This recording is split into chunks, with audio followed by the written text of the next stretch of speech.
Welcome to Fireside Yankees. My name is Alex, and today I want to discuss a potential trade with the Kansas City Royals for Andrew Benintendi. We all know the Yankees need some outfield support. Joey Gallo and Aaron Hicks have been wildly inconsistent this season.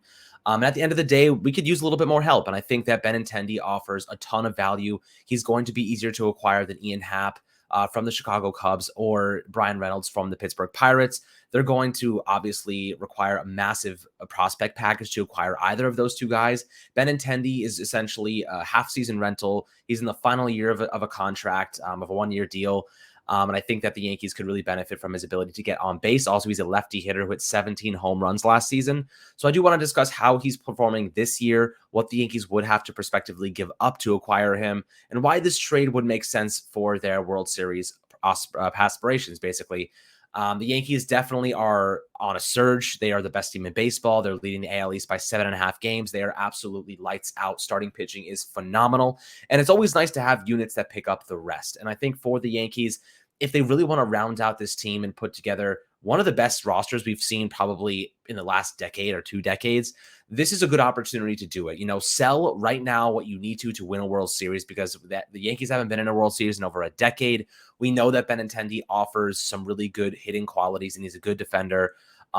Definitely would be more proficient in the batter's box over Hicks or Gallo. Hicks has 1 homer this year. Gallo has 6, just had a 6th one on Sunday with a 2-run blast. So, when you're looking at this team, Gallo, Hicks, they definitely aren't long-term solutions. Hicks, 7 years, $70 million contract, looking to be a dud at this point, has suffered a couple of injuries, which have set him back. But the question is, what do the Yankees want to give up to acquire a guy like Benintendi for the rest of the season? Now, he's playing so well, and the Royals aren't, that the Royals are probably going to want a decent package in return. Now, we do know that Miguel Andujar requested a trade on Friday night after he was demoted back to AAA Scranton. So the question is, can he, serve as any value for the Yankees up to this point? Well, I would say this. Miguel Andujar is probably not going to give you much value in a trade for anybody, really. He's hitting arbitration next year. He's going to get paid a little bit more. He has 3 years of service time.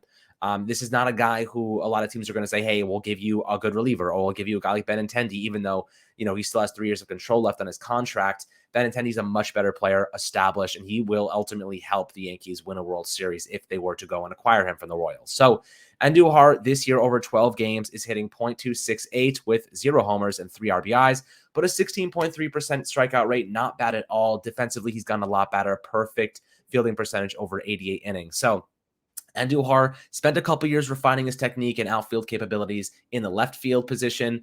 Now he's able to make that transition to the majors and really help a squad over a longer term period. Now, Gary Sanchez actually came out today and said, hey, they really need to trade him. He deserves to be at the top level. He's good offensively. He's made big strides defensively. They should just do right by him and trade him and to a team that could use him. So Gary Sanchez has something to say. Interesting how, he was asked these questions. I don't understand why, but, he had his opinion.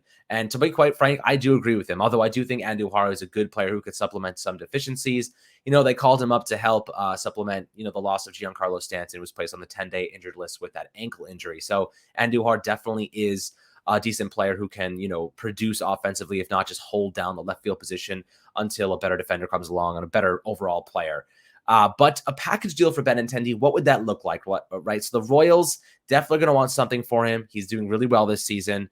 I think that there's 2 different packages that I would consider. Andujar will be included in both of them as the kicker, just because, just satisfy that wish, let him go. Let him really pursue his career elsewhere where he can make a name for himself and, maybe he gets a little bit more money under his belt. The Yankees aren't doing him any favors holding on to him like this. So I think that just out of respect for Andujar, let him go, include him in the trade. So the first option here is Miguel Andujar, Estevan Florial, and Trey Sweeney, one of the Yankees' top young shortstop prospects. Of course, now you have to consider Benintendi. This is a half-year rental. So what exactly is he worth? Probably going to be a decent amount of value in return for a guy like Benintendi. So looking at Estevan Florial, he's 24 years old. This is a chance for the Yankees to really capitalize on the value he has left. He has not been able to elevate his game up to this point. He hasn't recorded a hit this year over 12 plate appearances, kind of helping supplement on those doubleheader days. In AAA, he's doing quite well. He's hitting .270.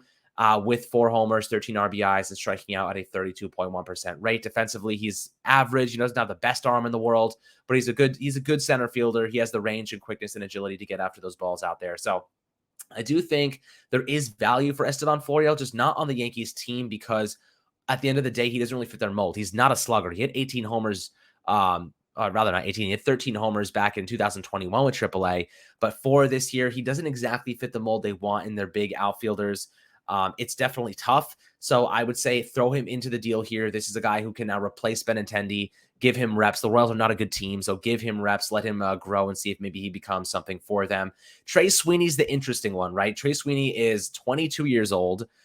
He's a very, very good prospect, but he's only in high A ball right now. So he's hitting .200 with 6 homers and 21 RBIs. Definitely has a lot of power behind his bat. 35 games this season. I guess 6 home runs isn't that great, but he is a pretty solid prospect. He bats lefty, throws righty, so that left-handed hitting is always good for Yankee Stadium. That's a guy who could end up becoming a legitimate player down the road that starts maybe another infield position. He could transition to third base. Defensively, pretty adequate. This is a guy who a lot of people will say don't want to include him in this deal. He's one of our top young prospects. I would argue that maybe, you have Rodrigo Arias, the top international prospect from this past year. You have Oswald Peraza. You have Anthony Volpe, Alexander Vargas. You have a ton of shortstop prospects in the farm.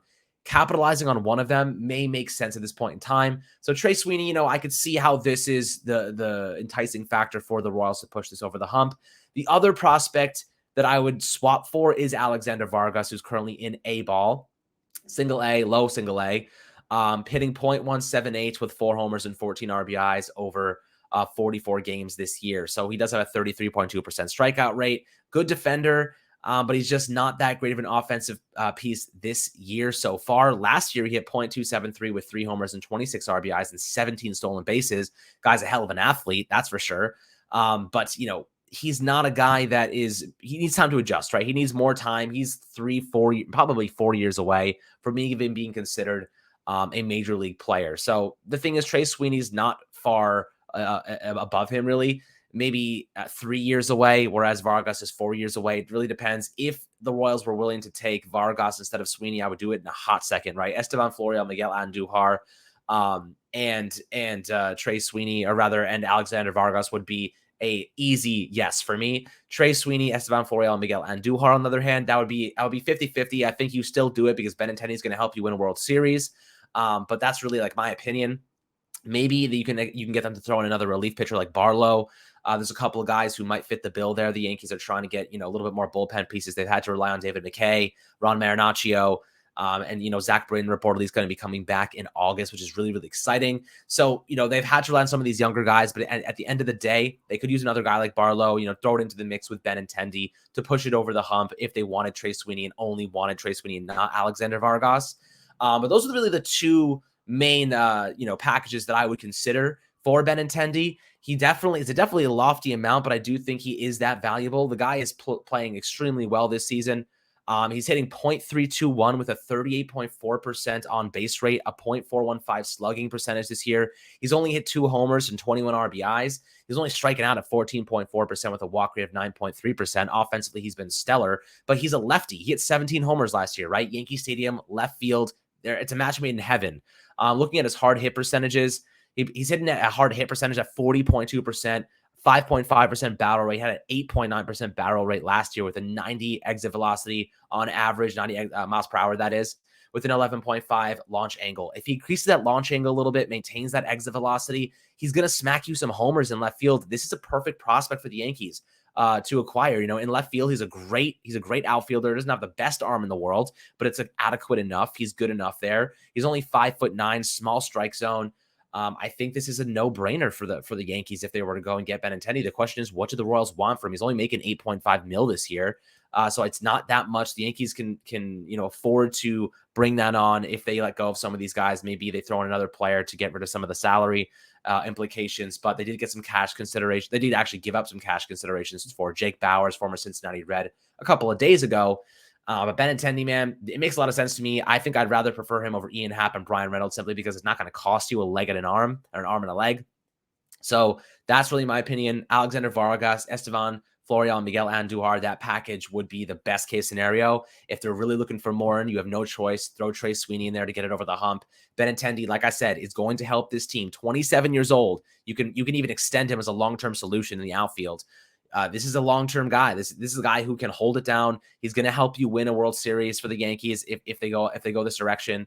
You kind of transition Gallo and Hicks to maybe one of those guys a reserve spot. One of them are still starting. Probably Gallo still starts in right field, or rather Aaron Hicks starts in center and Judge back to right field and Benintendi in left. You could probably try to take advantage of Gallo's deal right now. Maybe flip him for a middling relief pitcher, a guy maybe like Clay Holmes, someone that the Yankees like, very, very underrated, throws a good sinker. Bring him on and see what he can do. But, Gallo was included in some trade talks earlier this offseason with the San Diego Padres. So we know general manager Brian Cashman has considered it in the past. I do think that Gallo moving on from him would be the best case scenario for the Yankees right now, getting some value. There's no way they're extending him past this year. He's struggling a lot. He's had some defensive mishaps. I think right now Benintendi makes the most sense defensively and offensively for this team. A lot of people will point to his power, but he did hit 17 homers last year, and the guy gets on base at almost 40%. It doesn't get much better than that. Almost has a 10% walk rate, and he barely ever strikes out. Give him an opportunity to elevate this outfield, and I think the Yankees would be very, very happy with it. But I'd love to hear your opinions below in the comments on YouTube, my friends. Let me know what package deal you would prefer. Maybe there's another player, a couple different packages you would consider. So I'd love to hear your thoughts as always. Make sure to like and subscribe below, and we'll catch you guys on the next Yankees episode.